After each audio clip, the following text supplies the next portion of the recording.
I found a red lipstick that wasn't mine inside my husband's car. I didn't say anything.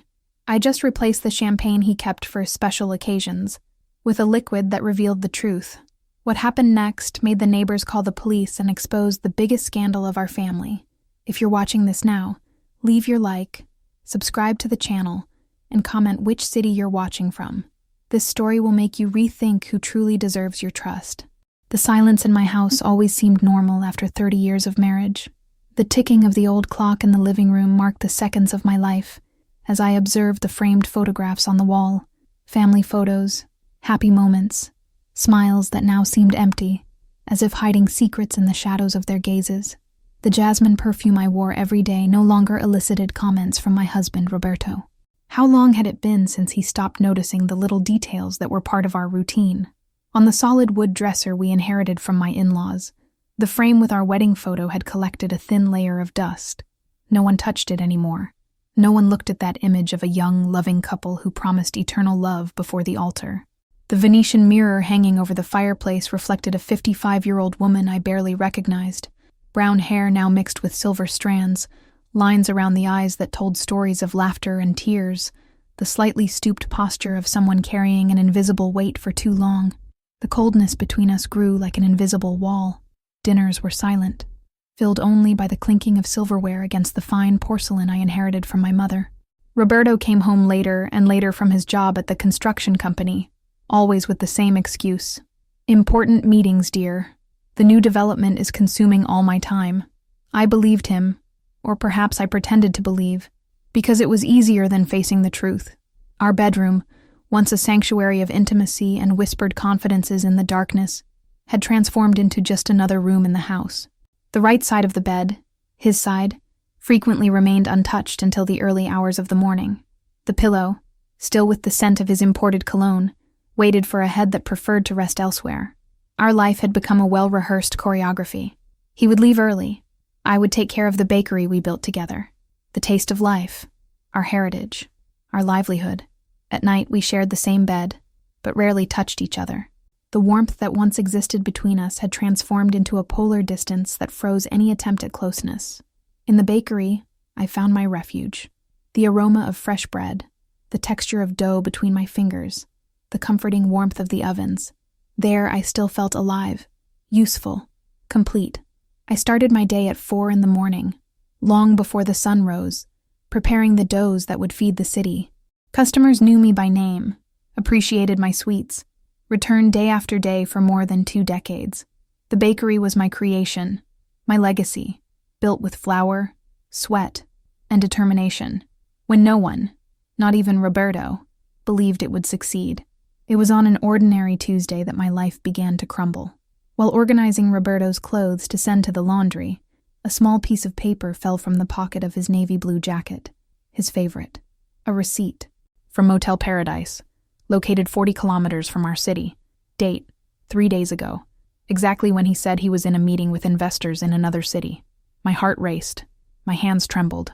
The receipt showed payment for a luxury suite, with 2 entries to the jacuzzi and an order of champagne. And it had a name scribbled in the corner, Vanessa. It wasn't my name. Who was Vanessa? For a moment I remained motionless, the receipt between my fingers like a bomb about to explode. The clock on the wall seemed to have stopped. The air in the room became dense, difficult to breathe. My mind, always so controlled and methodical, was now a whirlwind of chaotic thoughts and painful images. The name sounded familiar, but I couldn't remember from where. Was she a client of the construction company? A colleague? Or something more intimate? More painful? Doubt began to corrode my soul like a slow and relentless acid. I kept the receipt inside my diary, hidden under a pile of old recipes in the drawer of my bedside table. I needed more evidence before confronting Roberto. I needed to be absolutely sure before demolishing the house of cards that was our marriage. That night, I observed Roberto with different eyes. Every gesture, every word, every glance at his phone.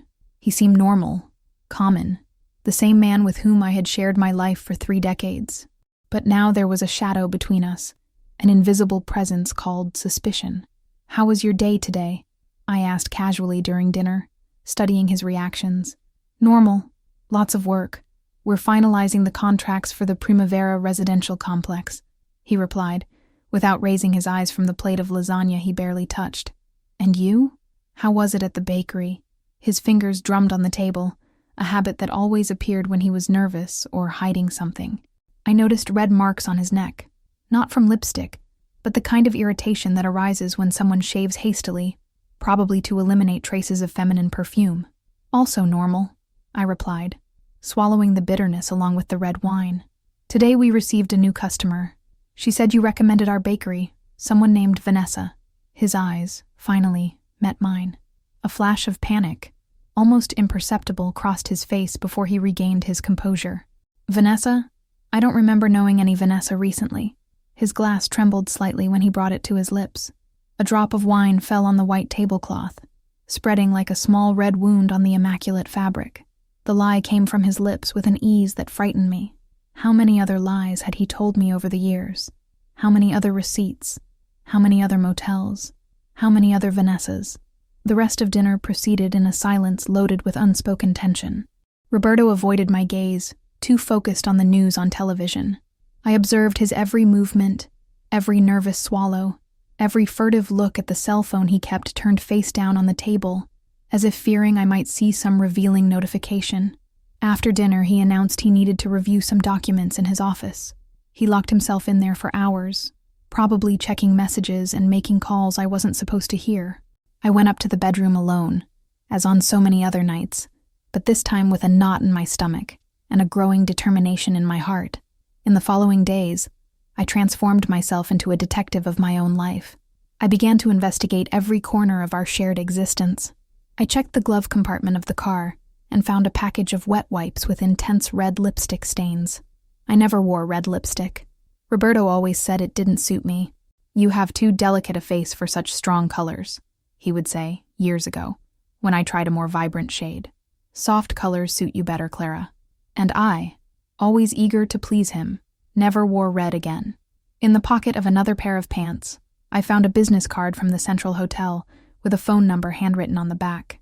The number had no name, just a tiny heart drawn next to it. Such a small symbol, but capable of shattering my already fragile heart.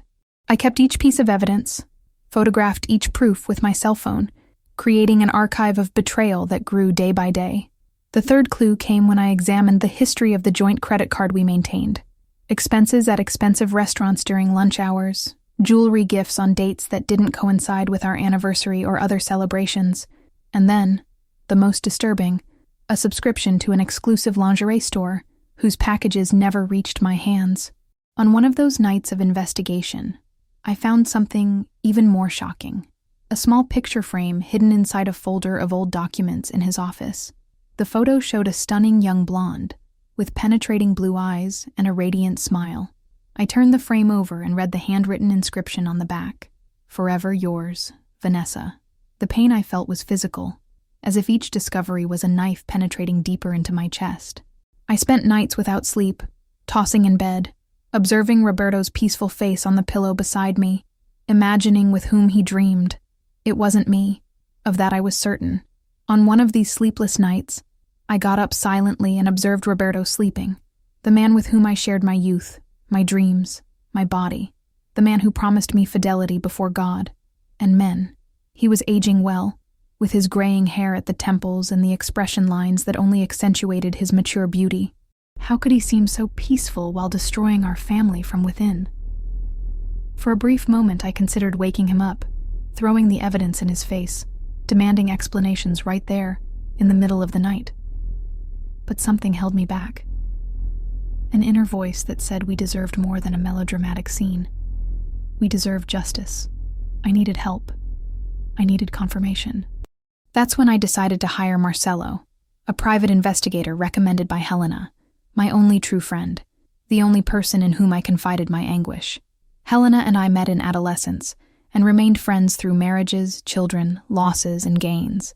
She was the first to notice the changes in Roberto, years before I admitted them to myself. "Men like him don't change, Clara," she would say. "They just get smarter at hiding." "I need to know the complete truth," I told Marcelo in our first meeting, in a cafe far from the bakery, far from the curious eyes of our small town.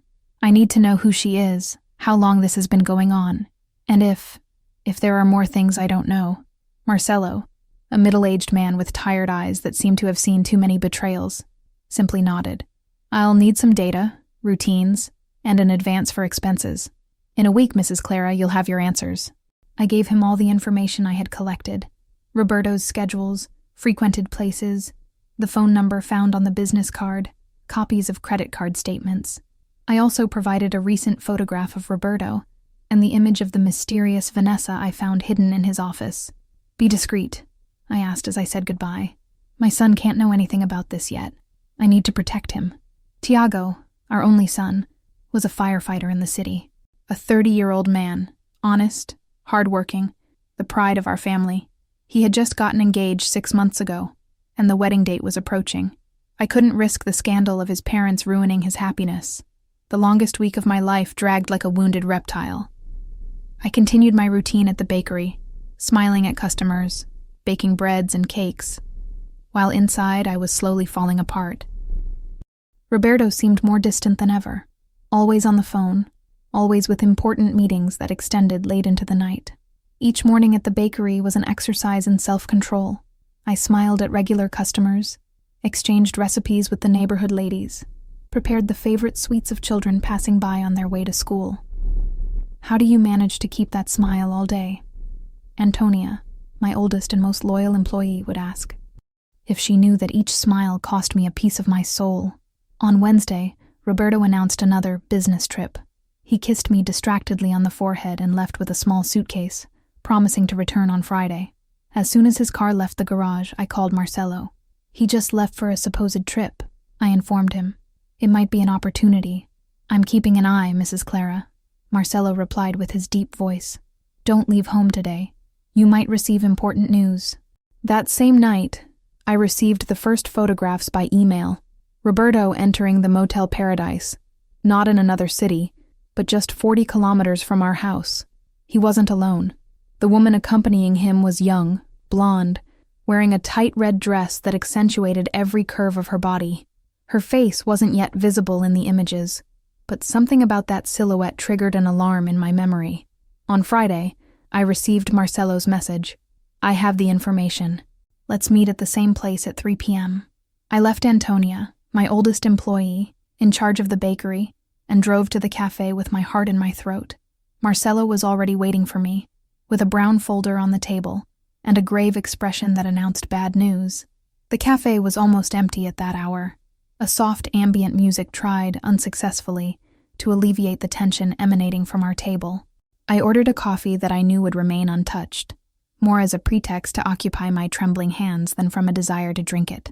Mrs. Clara, he began after the waiter moved away with my order of a coffee I knew I wouldn't be able to drink.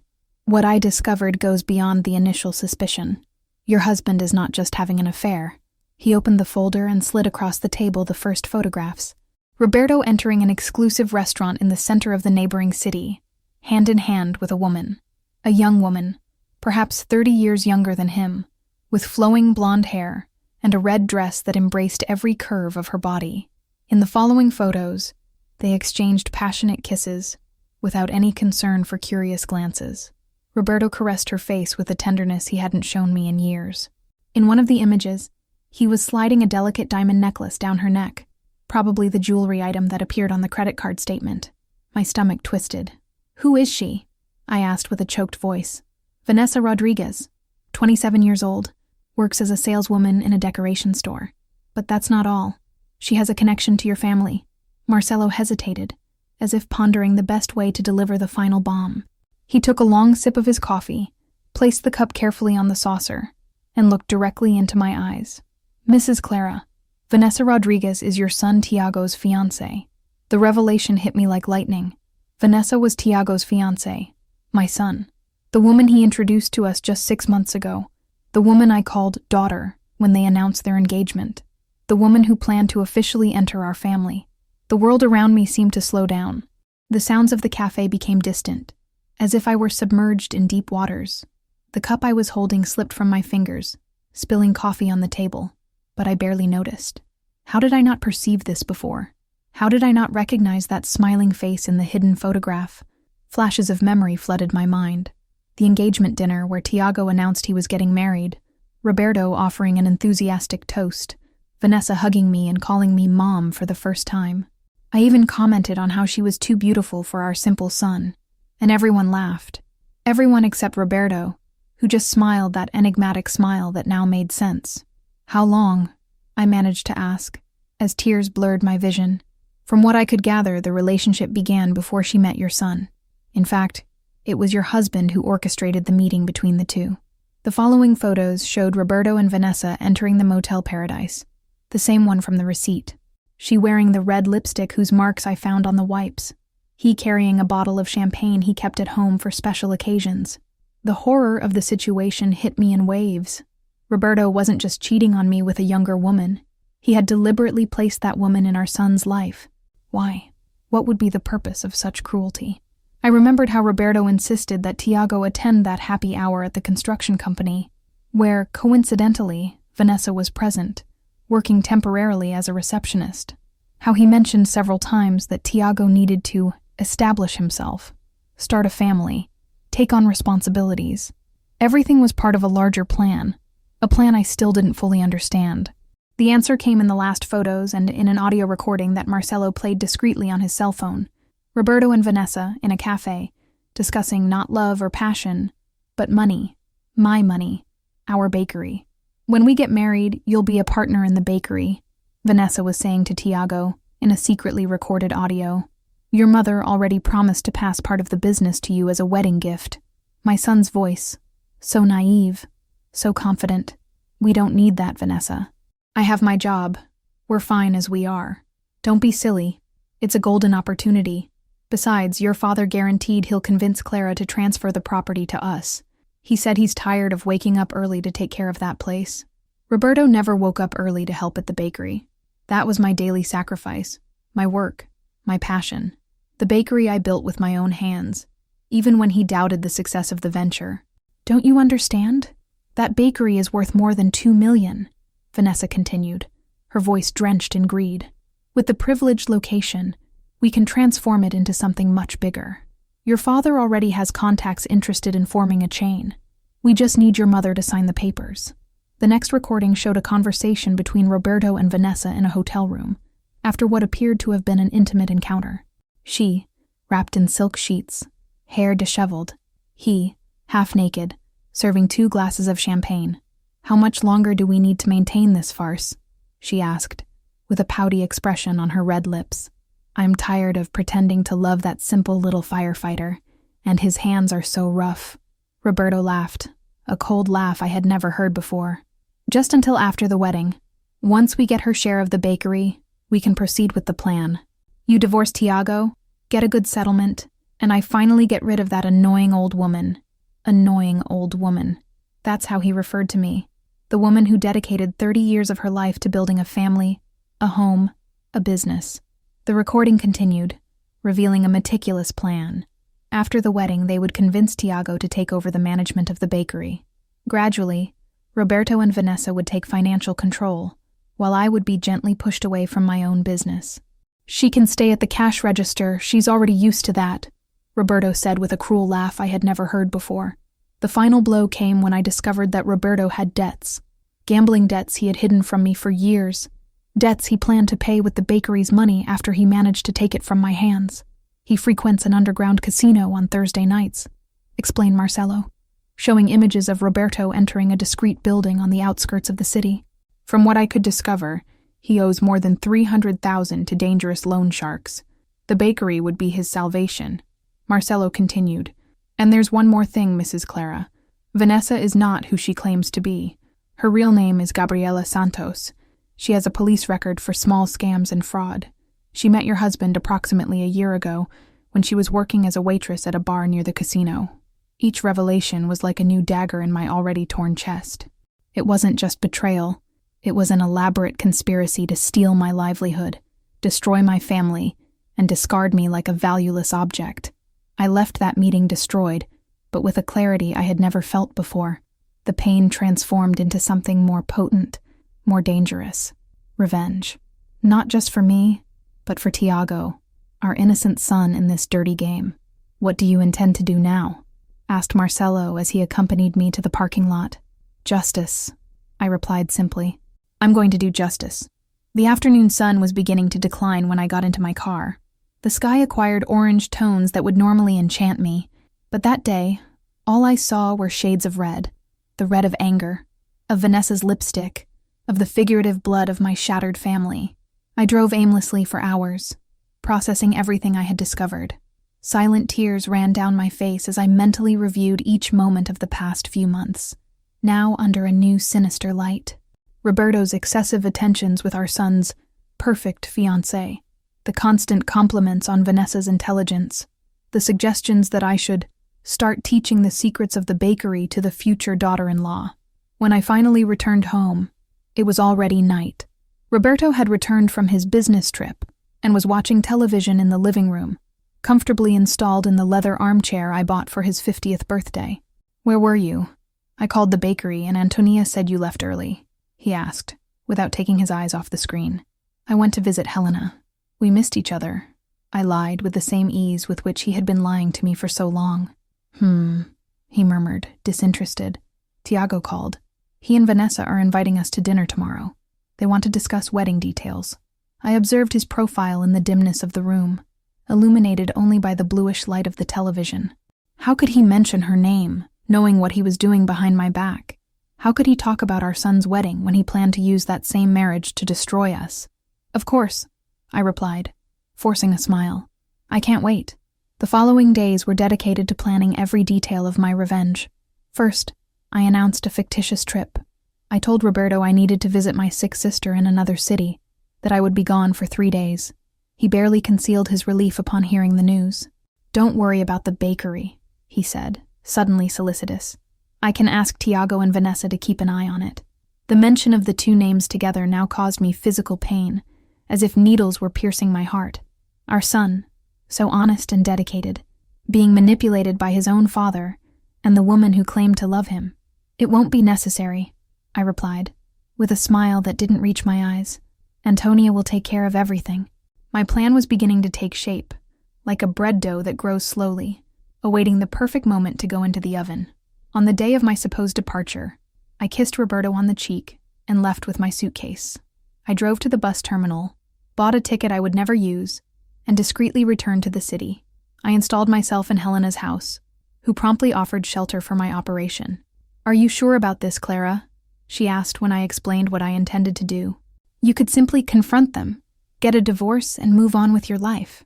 "No, Helena," I replied with a cold determination that surprised even myself. "They didn't just plan to betray me. They planned to rob me, humiliate my son, destroy everything I built. They deserve more than a simple divorce." The first part of the plan involved a discreet visit to our house when Roberto was at work. Using the key I always kept, I entered silently and began the preparations. In the bathroom cabinet, I found the items I knew would be used. The expensive lubricant that was never used with me, the special champagne in the cellar, the condoms hidden in a box of old medications. Each item found was like a new betrayal. The strawberry-scented lubricant. Roberto always said he hated artificial scents. The condoms of a brand we never used, with texture and flavor, as if destined to make the experience more pleasurable for her. The expensive French champagne he said he kept for a really special occasion. Apparently, any encounter with Vanessa was more special than 30 years by my side. I replaced the lubricant with a mixture of industrial superglue and a colorless gel that would create a delayed reaction. 15 minutes after use, the substance would harden, creating a chemical bond practically impossible to separate without medical intervention. The formula wasn't improvised. I spent hours researching on the internet, consulting chemistry forums, mixing ingredients in the small experiments area of the bakery after all employees had gone. I tested on different materials, timing the reaction until I achieved the perfect timing. Enough time for them to be completely involved, but not so much that they could perceive the trap before it was too late. In the champagne, I added a harmless but potent compound that would cause a bright blue coloration on the skin and tongue of whoever drank it, a modified food coloring that would remain for at least 3 days. Impossible to hide. Again, the choice wasn't random. I remembered a conversation with Vanessa where she casually mentioned her horror at any type of skin discoloration. "I can't even stand a small bruise," she said, disgusted upon seeing a slight purple mark on Tiago's arm after firefighter training. I find it extremely unaesthetic. Finally, I installed small security cameras at strategic points in the house. One in the bedroom, one in the living room, and one in the kitchen. The images would be transmitted directly to my cell phone, allowing me to witness everything in real time. Each step of the process was executed with the meticulous precision I learned at the bakery. Measure, mix, check, wait for the exact moment. Revenge, like good bread, required patience and technique. The final plan included a tracking application I installed on Roberto's cell phone weeks before, when suspicions began. This way, I would know exactly when he and Vanessa decided to use our house, our home, for their clandestine encounters. I left the house as silently as I entered, leaving everything apparently untouched. On the street, a neighbor waved, asking about my trip. "Take care, Clara. Your sister is lucky to have you to help her." I responded with a wave and a smile, thinking that luck, in reality, was beginning to turn in my favor. The opportunity arose on the second day of my trip. The application showed Roberto leaving the construction company earlier, stopping at a flower shop, and then at a pastry shop, buying gifts that were never destined for me. Then, his cell phone remained stationary at the Motel Paradise for exactly 2 hours. Afterward, the signal began to move toward our house. Helena and I observed everything on the cell phone. "Are you sure about this, Clara?" my friend asked, concern evident in her voice. "I've never been so sure of anything in my life," I replied, eyes fixed on the screen that showed Roberto's car parking in our garage. A minute later, another car stopped in front of the house. Vanessa, wearing a tight black dress, carrying a small bag that seemed to contain clothes for the night. "This will destroy Tiago," Helena murmured, squeezing my hand. "Roberto and Vanessa already destroyed him," I replied bitterly. "I'm just ensuring they don't go unpunished." The cameras captured everything. The passionate kisses in the entrance hall, the eager hands unbuttoning clothes still in the living room, the bottle of champagne being opened in the kitchen. I heard Roberto propose a toast. "To our future life together, without interference." With each word, my heart hardened more.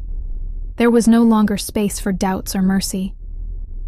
They were in our house, the home I built with so much love, conspiring against me and against my son, celebrating the destruction of our family as if it were a victory.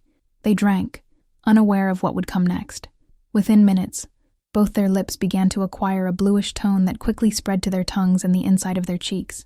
At first, they didn't notice, entertained with increasingly intimate caresses. Vanessa laughed when Roberto spilled champagne between her breasts, licking it avidly.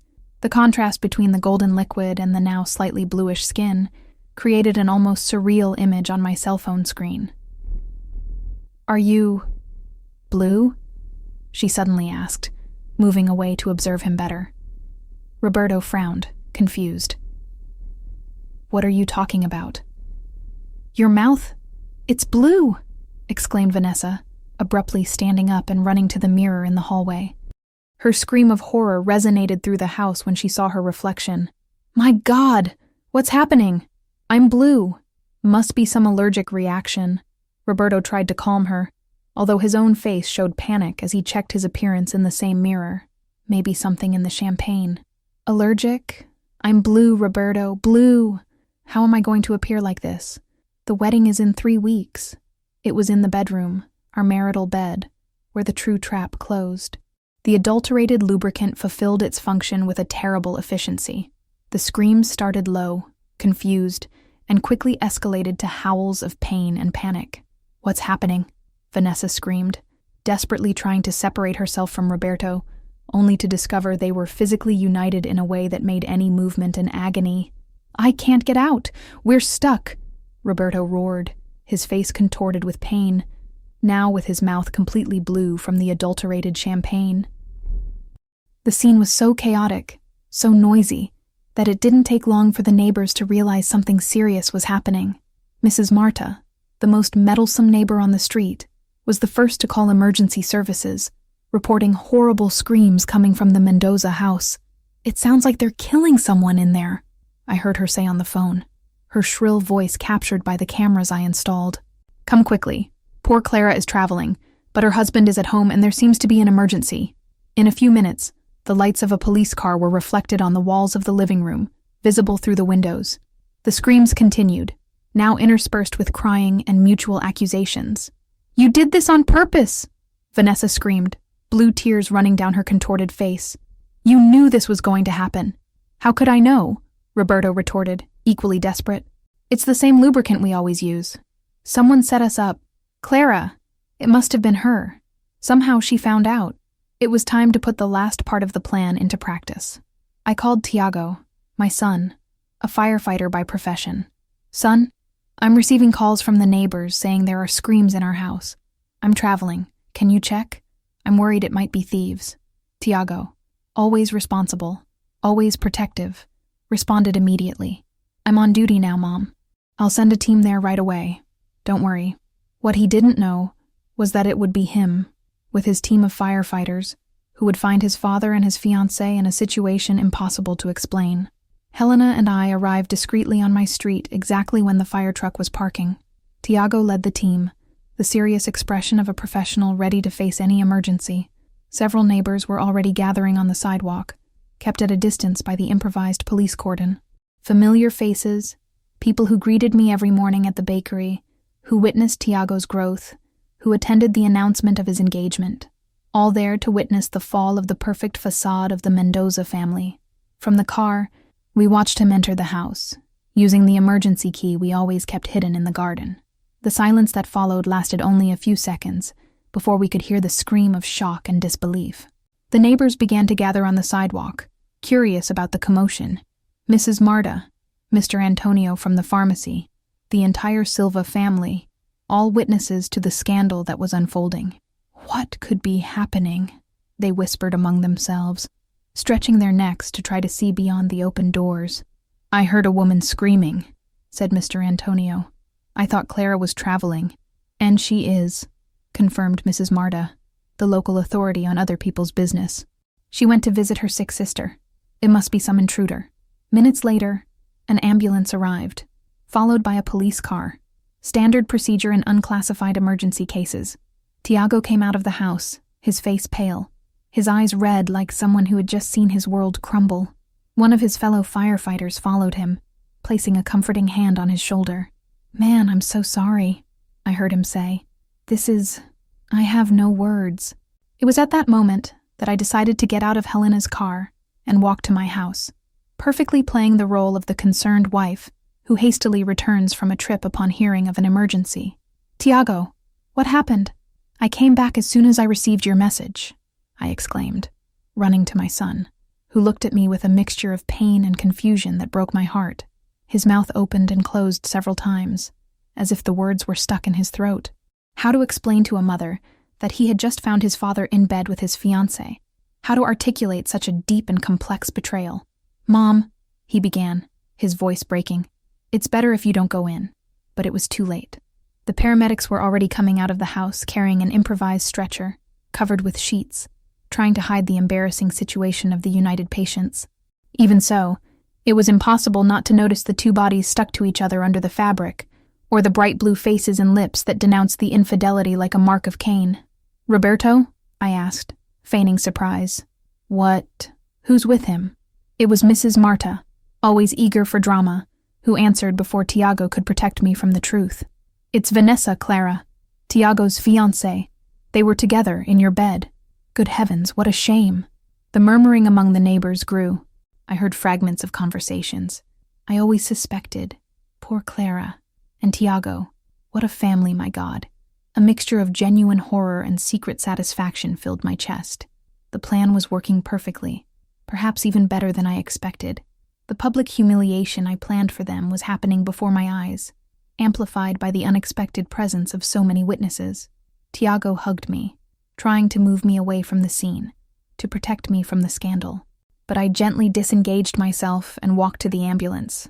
I needed to complete my revenge. I needed to see with my own eyes. The paramedics tried to stop me, but I was the owner of the house, the betrayed wife, the devastated mother. No one had more right than I to confront that situation. "Ma'am, it's not advisable," began a young paramedic. "I am his wife," I declared with a firm voice that admitted no contestation, "and mother of her fiancé." The silence that followed was absolute. Even the most talkative neighbors fell silent, aware that they were witnessing a moment of tragic proportions that would be commented on for years in the small city. In the ambulance, I found Roberto and Vanessa still united, partially covered by sheets, their faces a grotesque mask of intense blue and expressions of physical pain and humiliation. Roberto's eyes widened when he saw me. "Clara, you should be traveling," he exclaimed, as if that were the biggest problem of the situation. "Surprise," I replied calmly, just like it was a surprise to discover that my husband is sleeping with our son's fiancée. Roberto paled beneath the blue coloration, finally understanding that I knew everything. Vanessa began to cry, large tears running down her blue face. "Clara, I can explain," Roberto tried, his voice failing before my impassive expression. "Explain what? How you plan to steal my bakery?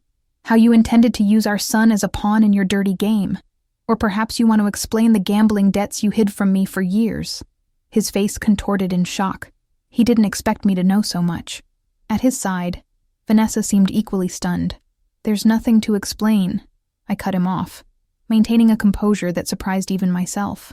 "The explanations you'll give to Tiago, to the police, and to the doctors who will try to separate you." I took out of my purse the documents I had prepared in advance. The divorce papers, already signed by me, just waiting for Roberto's signature.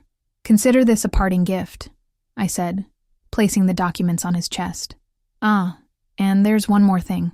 From a small bag, I pulled out a tube that looked identical to what the paramedics would probably use to try to alleviate the situation of the two, but instead of the medical solvent, the tube contained spicy mustard mixed with a bit of chili pepper. "The doctors will need to apply this to try to separate you," I explained innocently, handing the tube to one of the paramedics. "It's a special formula I used at the bakery when we had an accident with industrial superglue." The paramedic, inexperienced, accepted the tube without questioning. Only later, at the hospital, when the substance was applied, would they discover that instead of relieving, it would intensify the burning sensation. Before moving away, I leaned in so that only the two could hear. "This is for what you plan to do to me and to Tiago. Consider yourself lucky that my revenge is just this. It could have been much worse." I left the ambulance with my head held high, ignoring Roberto's desperate calls. Tiago was leaning against the fire truck, the lost look of someone who had just lost all his certainties. "Son," I said, embracing him with all the love a mother can offer, "let's go to Helena's house. We have a lot to talk about." As we walked away, I heard the ambulance sirens departing, taking away not just 2 traitors, but also 30 years of lies and illusions. In Helena's car, Tiago finally broke down. Deep sobs shook his strong body, tears freely running down the face that always strived to appear brave, even in the worst situations. How could they?" he asked between tears. "My own father. And Vanessa. I was going to marry her in 3 weeks, Mom." I hugged him, feeling his shattered heart beating against mine. For a moment, I questioned if my revenge had been too cruel, if I had exposed my son to unnecessary humiliation. But then I remembered their plan, how they intended to use Tiago as an instrument to rob me, to destroy everything I had built. "I know it hurts now," I murmured, caressing his hair as I did when he was a child. "But you escaped from a marriage based on lies. She never loved you, son. She was with you only as part of a plan to take over the bakery." Little by little, I told him everything I discovered. Marcelo's investigations, the recordings, the elaborate plan by Roberto and Vanessa. Each revelation seemed to hit him like a new blow, but I also saw in his eyes the slow awakening of understanding, the gradual relief of someone who narrowly escapes a terrible fate. "So the accident wasn't really an accident, was it?" he asked after hearing the whole story, a slight smile emerging among the tears. "Let's say I helped destiny," I replied with a half-smile.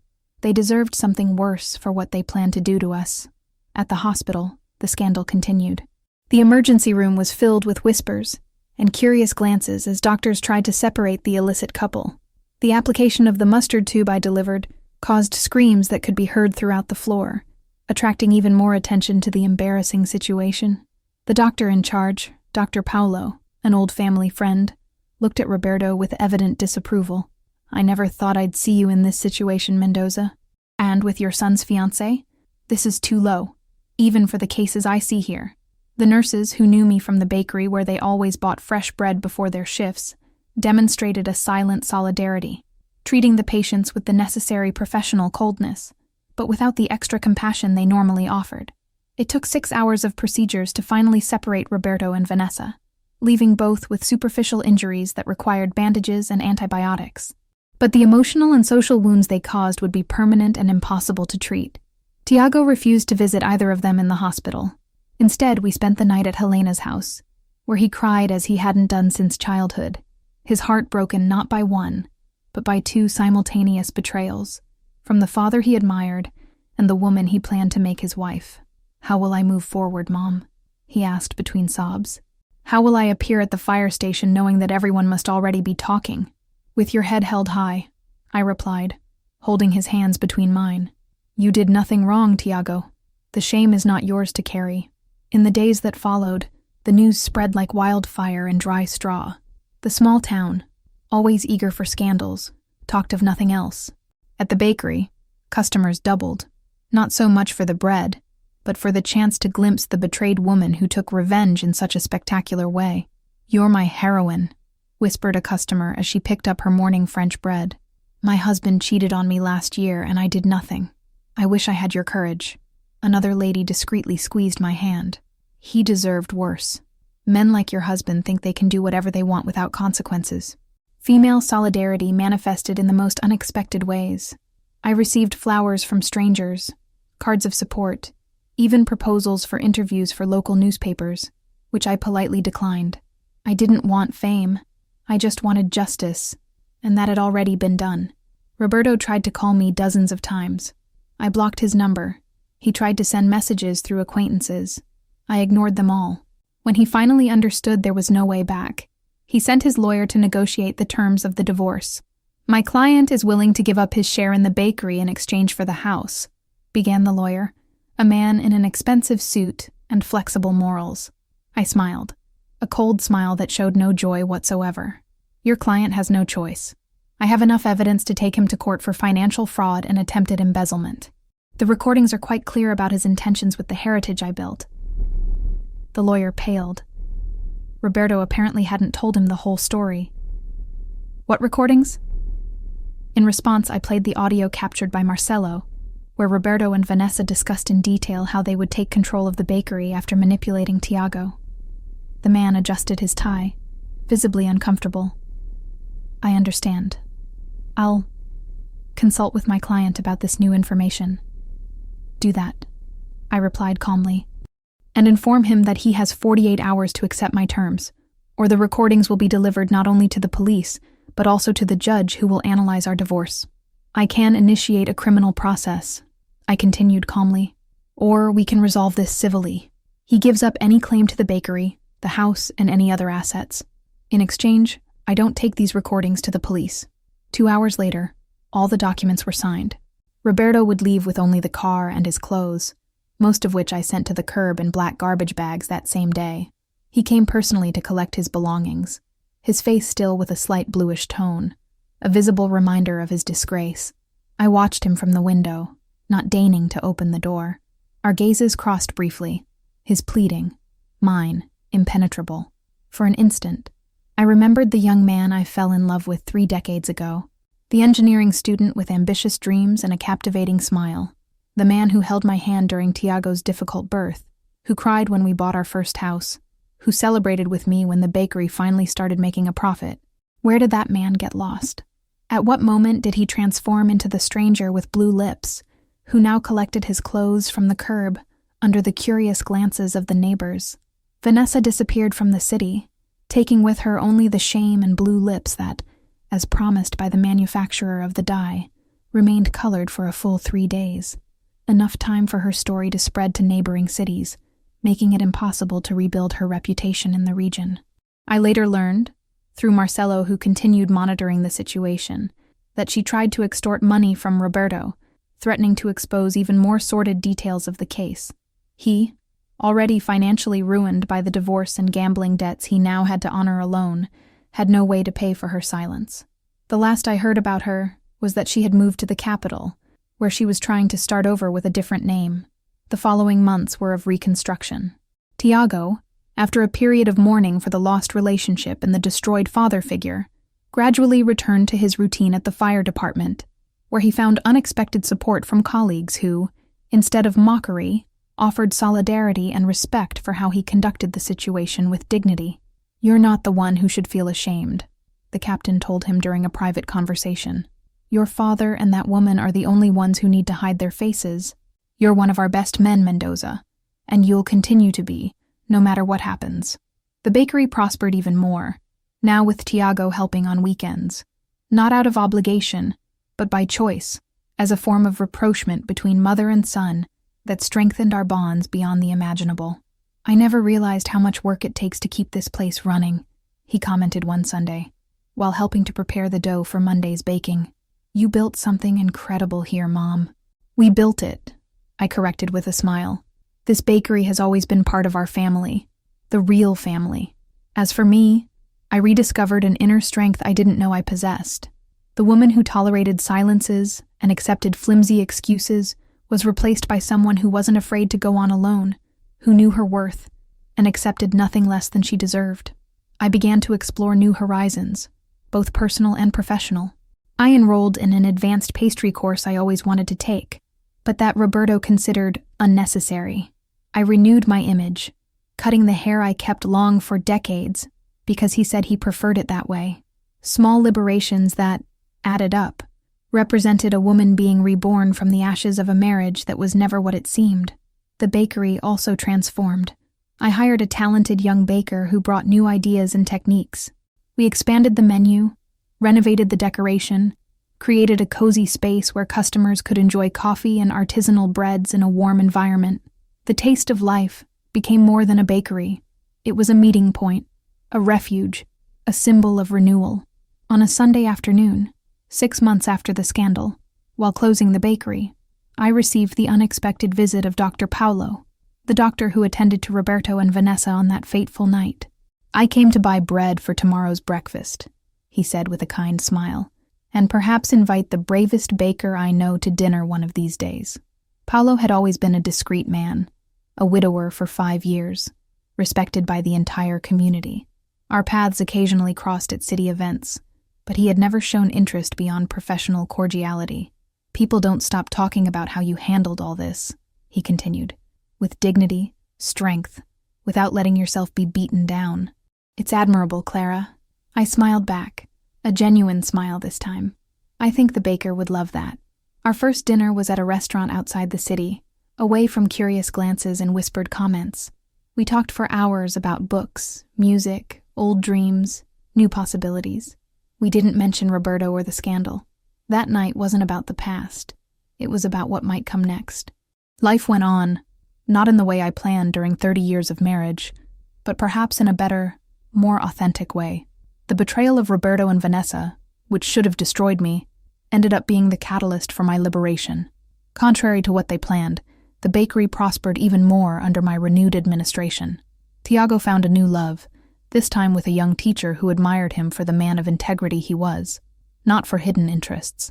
And I, Clara, the betrayed baker who took revenge, discovered that the best revenge is to live well and happily, because sometimes it's necessary to pass through fire to emerge stronger on the other side. Like the bread I bake every day, it was in the most intense heat where I found my true form. If you liked this story of overcoming injustice, leave your like, subscribe to the channel, and don't forget to comment which city you're watching from. Check out also the 2 recommended videos on the screen about other stories of betrayal and revenge that will leave you speechless. Until the next video.